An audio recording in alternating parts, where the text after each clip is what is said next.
Hi అండి, నమస్తే. Welcome to Shahana's cooking style. ఈరోజు వీడియోలో ఒక మంచి హెల్దీ రెసిపీని చూపించబోతున్నాను. అదేనండి కాకరకాయతో చేసుకునేటటువంటి కర్రీ అన్నమాట. అయితే కాకరకాయ అంటే చేదుగా ఉంటుందని చాలామంది ఇష్టపడరు. కానీ ఒక్కసారి ఈ విధంగా చేశారంటే కాకరకాయ అంటే ఇష్టం లేని వాళ్ళు కూడా ఆహా ఓహో అని తినేంత రుచిగా అయితే ఉంటుంది. మరి ఎలా తయారు చేయాలో చూసేద్దాం పదండి. ముందుగా కాకరకాయలని తీసుకొని శుభ్రంగా కడిగిన తర్వాత ఇలా పైన చెక్కు ఏమి తీయాల్సిన అవసరం లేదు, అలాగే లోపల విత్తనాలు కూడా తీయాల్సిన అవసరం లేదు. వీటిని నిలువుగా కట్ చేసుకున్నాను. మీరు కావాలంటే గుండ్రంగా అయినా సరే కట్ చేసుకోవచ్చు. ఇందులో కొంచెం ఉప్పు, కొంచెం పసుపు వేసి వీటన్నిటిని ఒకసారి కలిపేసుకొని ఒక పావుగంట సేపు పక్కన పెట్టేసుకోవాలి.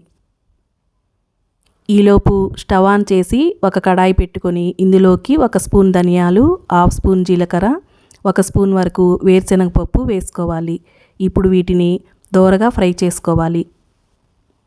ఇవి ఫ్రై చేసేటప్పుడు మనము స్టవ్ని సిమ్లో ఉంచి ఫ్రై చేసుకోవాలి. ఇప్పుడు 1 స్పూన్ వరకు నువ్వులు కూడా వేసుకొని వీటిని కూడా లైట్గా మనము ఫ్రై చేసుకోవాలి.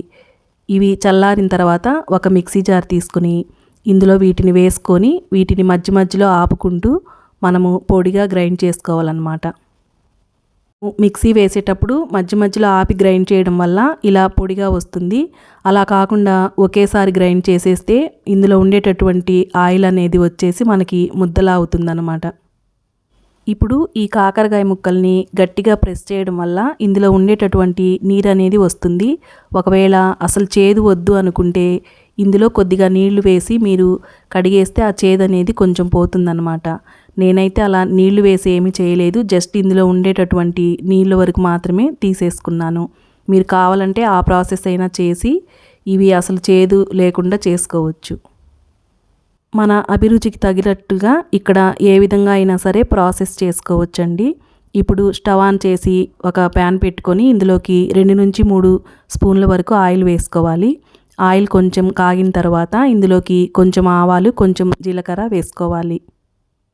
ఇవి కొంచెం వేగిన తర్వాత ఇందులోకి కాకరకాయ ముక్కల్ని వేసుకోవాలి. ఇప్పుడు వీటిని మనము 50% ఫ్రై అయ్యేంత వరకు కలుపుకుంటూ ఫ్రై చేసుకోవాలి.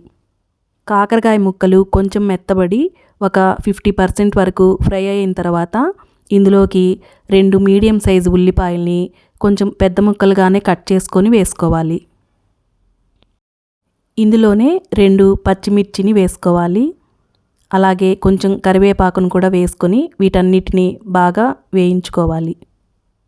అయితే ఉల్లిపాయల్ని మనం కొంచెం ఎక్కువగానే వేసుకోవాలి.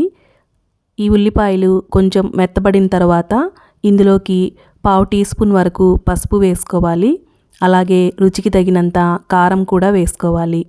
దీంతోపాటు రుచికి తగినంత ఉప్పు కూడా వేసుకోవాలి. ఇప్పుడు వీటన్నిటిని ఒకసారి బాగా కలుపుకోవాలి. ఇప్పుడు ఇందులోకి 2 మీడియం సైజు టమాటాలని ముక్కలుగా కట్ చేసుకొని వేసుకోవాలి. ఇక్కడ కావాలంటే టమాటాలని మిక్సీలో గ్రైండ్ చేసైనా సరే తీసుకోవచ్చు. నేనైతే ముక్కలుగానే కట్ చేసుకొని వేసుకున్నాను. ఇప్పుడు ఈ టమాటాలు కొంచెం మగ్గడానికి మూత పెట్టుకొని మనము కాసేపు ఉడికించుకోవాలి.